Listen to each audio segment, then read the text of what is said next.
Aos críticos de plantão, já aí estão me infernizando na porra da internet, dizendo que eu perdi a internet, que eu não paguei a conta, mandando mensagem no PV. Eu falo de Vasco quando o Vasco ganha e falo de Vasco quando o Vasco perde. Eu sou um dos maiores críticos do Vasco da Gama.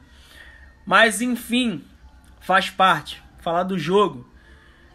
Jogo onde que nós estávamos dentro de um confronto direto, uma final de campeonato, no qual o Vasco merecia, né, por tudo que tem desempenhado até aqui, principalmente depois da parada aí da janela, sim, ter uma sorte melhor, mas hoje foi uma tarde no qual quem joga bola sabe que às vezes não é o dia, que não vai acontecer. Por mais que você se esforce para algumas coisas, as coisas não acontecem. O futebol tem muito disso. E isso, né, infelizmente, veio a acontecer com o Vasco na tarde desse domingo. Não era o dia do Vasco, entendeu? Tanto é que nós começamos o jogo de uma maneira muito boa, impositiva, fora de casa, mostrando que o Vasco vinha para vencer o jogo. E aí, né, mais uma vez, eu faço uma aposta com quem quiser, não estou reclamando se foi pênalti ou não. Até porque eu sei que na arbitragem brasileira, aquele lance ali é passível de pênalti. Aí uma inclinação muito enviesada para que todos os árbitros, em qualquer que seja o jogo, né, se coloque ali no lugar de apitar, né, de dar penalidade. Mas só no Brasil é assim. Se fosse numa Premier League, eu vejo muito Premier League, eu duvido que aquele pênalti ali seria assinalado, mas enfim. E aí já começou a complicar dali, depois o Vasco ainda conseguiu, né, reagir rapidamente, buscou um empate, mas aí é um problema que o Vasco tem crônico, sabe? Cara, enfim, o lado direito do Vasco defensivo, ele é muito precário, ele é muito ruim. E isso prejudica muito. Nós temos, e eu não gosto assim de enviesar, ainda mais quando perde, rotular jogador, mas a gente tem que ajeitar esse lado direito de uma vez por todas, entendeu?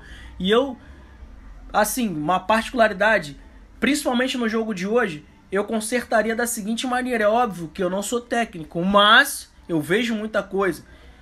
Não sei se tem propriedade para poder falar, mas eu vejo muita coisa. A maneira de se consertar o lado direito hoje do Vasco, e é o que tem em mãos, é colocar o Marlon Gomes do lado de lá e tirar o Pumita Rodrigues, que tem crucificado muito, tá, o Vasco da Gama. Mas enfim, é uma, né, posição particular que eu tenho. E hoje de novo. E aí quando a gente vai pro segundo tempo, que o Vasco vai tentar, né, reagir e tal, eu gostei até das mudanças. Enfim, acho que ele deveria ter mexido no lado direito, mas não mexeu de primeira.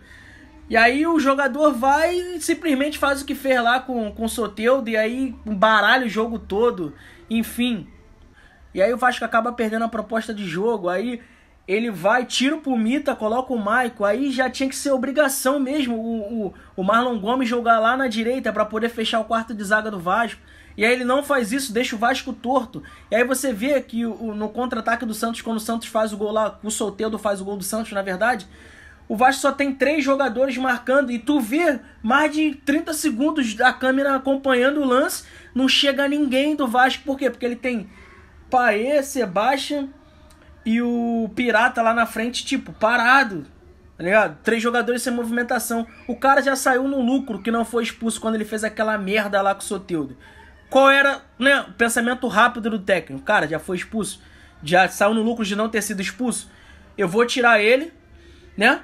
Vou colocar o Jair e vou empurrar o Marlon lá pro lado direito. Não, ele tira o Marlon e o Peck pra colocar e não mexe nos caras, entendeu? Aí complica a porra toda.